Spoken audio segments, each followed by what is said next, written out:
Let's talk about the top thing that can stop your ability to lose your midsection, your belly fat. And you're probably thinking it's sugar, right? Or carbs. But there's something else that's of equal magnitude in preventing you from losing your belly fat. So let's say, for example, you're at the gym, you're doing exercise, you're doing sit-ups, and this midsection just does not come off no matter what. And when I go to the gym, I do see a lot of people exercising for months without much loss. And there's also people on keto and people doing intermittent fasting that still just cannot lose that belly. So today we're going to talk about this really important barrier in getting your stomach flat. But warning, you may actually not like what I'm about to tell you. In fact, you may click off after hearing this, but realize I'm going to give you some good news. I'm going to give you a solution to this. I hate when someone gives you a video of bad news, bad things happening in the world, but they then don't give you a solution. So what am I talking about? I'm talking about alcohol, specifically wine. A lot of people are drinking wine, yet they're eating healthy and they're doing keto and they're doing fasting, but they still just cannot lose their midsection. And a lot of times they'll hear the concept that, pure alcohol is not a carb. So therefore it's keto friendly because ketosis is all about lowering your carbohydrates. Or maybe they've heard that there's such a thing as keto friendly wine because there's no residual sugars in the wine, because a lot of times wine actually has residual sugars, small amounts, but they still have sugar. And that also includes the category of mixed drinks with added sugar, or beer that has, hidden sugars. But typically, if we look at pure alcohol, it's not a carb. It's not a sugar. It's something else. It doesn't even necessarily increase your blood sugars or even insulin directly. Indirectly, it creates very severe insulin resistance, but not directly. I was traveling recently and I was at the airport and I needed to get some water, and all they had is a bar. So I went to the bar and I asked for some water. And he said, "You sure you don't want a drink?" I said, "No, I'm good." Come on, you only live once. Go ahead, have a drink. You work hard, you play hard. So I think in a social setting, it's a bit more difficult to say no. And you see these commercials where people are drinking alcohol and beer and wine, and they all look so healthy. They should probably show what a heavy drinker looks like when he or she drinks alcohol. Probably not the picture of health. So what is the problem with drinking alcohol like wine for your belly? Well, it all has to do with this thing called the liver. The liver cells, called hepatocytes, treat alcohol like a poison, so they have to get rid of it. And there's a couple different things that it does. It initially turns it into a more reactive, more poisonous thing, which I'm not going to get into the names of it, but it actually goes through this process to try to get rid of alcohol.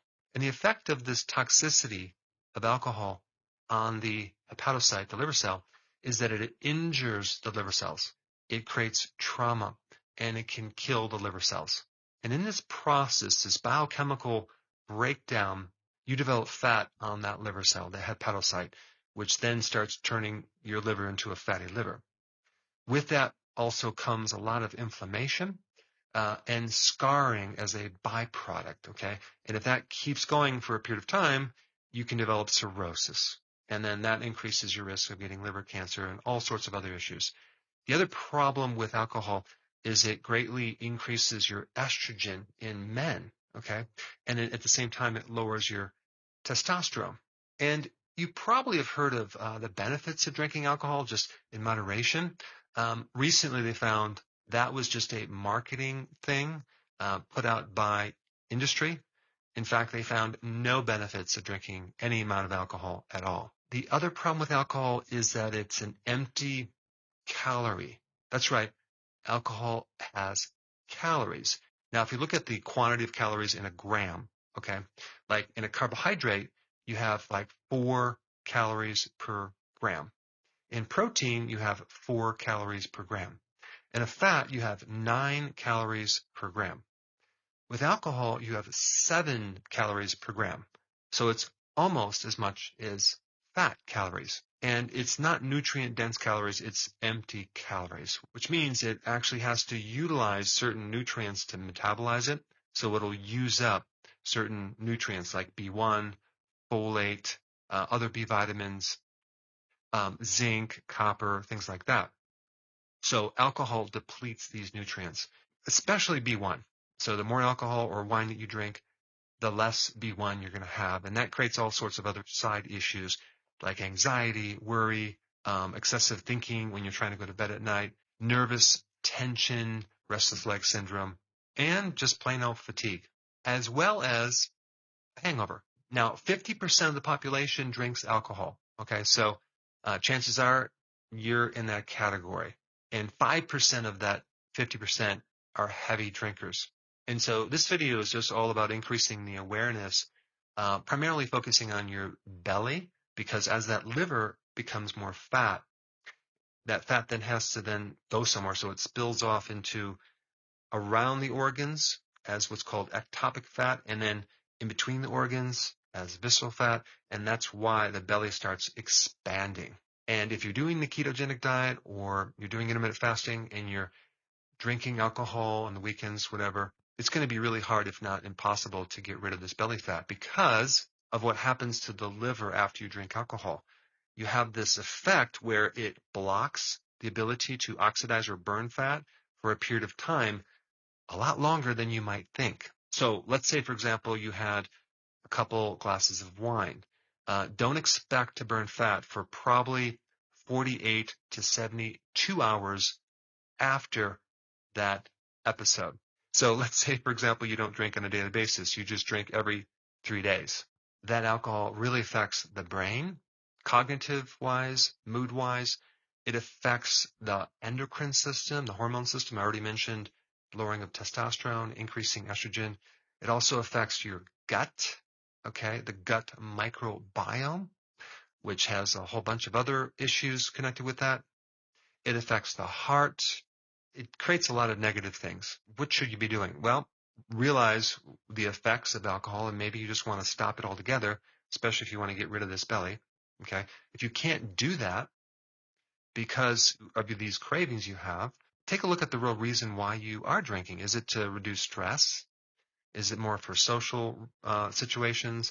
Well, just avoid those environments where you keep getting yourself into. You know, don't gather where other people are drinking.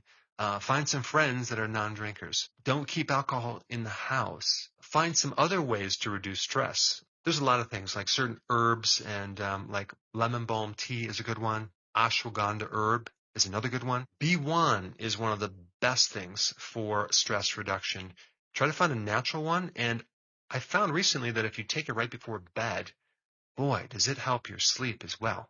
And you'll just go right to sleep, and then you wake up and you'll feel really refreshed. And especially if you have been drinking alcohol or especially wine, you're going to find that it's going to fulfill a deficiency, and you're just going to feel a lot better within minutes usually. The other thing you can do if you just can't give up the alcohol is to dilute the alcohol with maybe sparkling water. For example, in your wine, just fill it up with water so you have half and half. So now you're drinking half the amount, which has half of the negative effects. The other thing you can do is to take milk thistle before you go to this social activity where you're going to be drinking wine. What's so interesting about milk thistle is that milk thistle protects the liver against poisons. Okay, Tylenol poisoning, snake bites, poisoning from mushrooms. It's a very unique natural herb that can also help if someone has cirrhosis or inflammation in the liver or a fatty liver. And the last solution I'm going to recommend is kombucha tea. Try to find one with the least amount of sugars, but kombucha tea has this interesting texture, feel like it's a carbonated beverage similar to beer. It's kind of thick, acidic, and it gives you a nice, relaxed feeling. And it even has a little bit of alcohol in it, a very tiny amount, but it's a good kind of a transitional product off alcohol. So just go ahead and get some kombucha tea and use that as your substitute. So now that we covered the wine and alcohol situation, there are some other things to also help you get rid of your belly fat. And if you haven't seen this popular video, I put it up right here. Check it out.